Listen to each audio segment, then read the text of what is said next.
तो दोस्तों आप सभी का स्वागत है एक बार फिर से प्रिपरेशन यूपीएससी एकेडमी में लेकर आ गया हूँ वो जानकारी जिसके बारे में आप सभी जानना चाहते हैं। तो आज के वीडियो में हम बात करने वाले हैं कि मनी लॉन्ड्रिंग क्या है, ब्लैक मनी क्या है, लोग मनी लॉन्ड्रिंग करके लंदन या कोई और अन्य देश जैसे स्विट्जरलैंड, आइसलैंड, मॉरिशस में क्यों भाग जाते हैं। तो चलिए without any wasting time let's begin. पिछले कुछ सालों में हमने मनी लॉन्ड्रिंग का नाम सुनते आए हैं। मीडिया में यह शब्द लगातार सुर्खियों में बना रहता है, पर हम में से बहुत कम ही लोग होंगे जो ये समझते होंगे कि मनी लॉन्ड्रिंग किस चिड़िया का नाम है। ज़्यादातर लोगों को इसके बारे में पता नहीं है। दरअसल यह काले धन को कागजी तौर पर सफ़ेद करना और गैर कानूनी रूप से कमाए गए स्रोतों को छुपाने का एक तरीका होता है। अब ये आपको बिल्कुल भी समझ नहीं आया होगा। चलो इसे सरल भाषा में समझते हैं। सबसे पहले समझते हैं काला धन आखिर होता क्या है।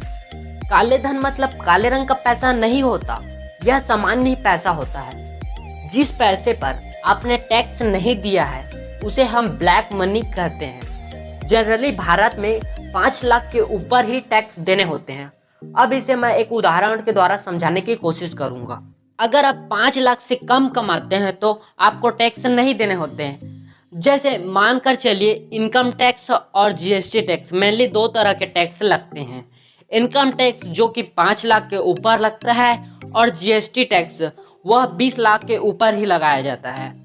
अब जरा सोचिए, जो व्यक्ति करोड़ों कमाते हैं, अगर मान लीजिए कोई व्यक्ति 10 करोड़ कमा रहा है, ठीक है, तो उसमें से जीएसटी वगैरह ठोक ठाक के उसका 5 करोड़ टैक्स लग जाएगा। लेकिन वह हेर फेर करके सरकार को टैक्स ना दे, मतलब वह 10 करोड़ रुपए रख ले। अब इसी पैसे को हम ब्लैक मनी कहते हैं। इसी ब्लैक मनी को बचाने के लिए कई तरीके होते हैं, जिसमें मनी लॉन्ड्रिंग और हवाला बाजार सबसे ज़्यादा दिखाई देते हैं। अगर हम हवाला बाजार की बात करें तो हवाला वाले एजेंट जिनका कोई लोकेशन आईडी नहीं होता, वह सिर्फ विश्वास पर ही टिका रहता है। अब मान लो ईरान से हमें भारत पैसे भेजना है, मान लो 10 करोड़ पैसे भेजना है, तो सरकार उस पर टैक्स लेगी।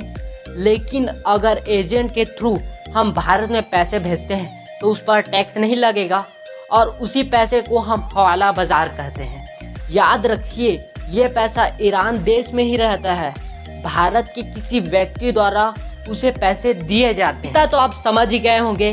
अब समझते हैं कि लोग मनी लॉन्ड्रिंग करके लंदन या कोई और अन्य देश जैसे स्विट्जरलैंड, कायमन आइलैंड, मॉरिशस में ही क्यों भाग जाते हैं। लंदन जो कि ब्रिटेन की राजधानी है, ब्रिटेन में ऐसा कानून है जो मनी लॉन्ड्रिंग करने वाले व्यक्तियों के लिए स्वर्ग माना जाता है। उस देश के कानून में मनी लॉन्ड्रिंग व्यक्तियों को कुछ छूट दी गई है। इसलिए बात की जाए तो विजय माल्या हो, नीरव मोदी हो, चाहे कोई भी हो, लंदन भाग जाते हैं। उस देश का कानून वैसा ही होता है। लेकिन जब इन पर सरकारी अधिकारियों का शिकंजा कसता है तो अंजाम सीधा जेल होता है। मनी लॉन्ड्रिंग शब्द की उत्पत्ति अमेरिका में माफिया समूह से उत्पन्न हुई थी। इस समूह ने जबरन वसूली, जुआ आदि से भारी मात्रा में कमाई कर इस पैसे को वैध स्रोत के रूप में दिखाया। इसके चलते 1980 के दशक में मनी लॉन्ड्रिंग अमेरिका में एक गंभीर चिंता का विषय बन गया था। मनी लॉन्ड्रिंग के जरिए कमाए गए पैसे को ऐसे कामों में लगाया जाता है या निवेश किया जाता है कि जांच करने वाली एजेंसियां भी धन के मुख्य स्रोत का पता नहीं लगा पाती।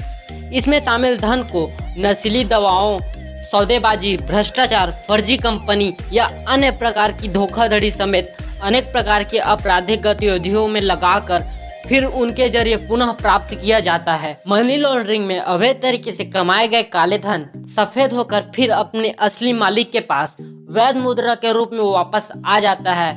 जो व्यक्ति इस तरह की हेराफेरी करता है उसे मनी लॉन्ड्रर कहा जाता है।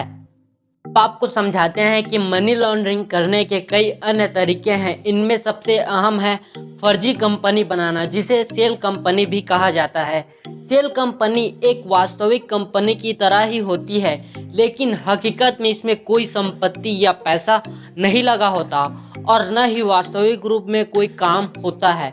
दरअसल ये सेल कंपनी केवल कागजी तौर पर ही अस्तित्व में होते हैं, वास्तविक दुनिया में नहीं।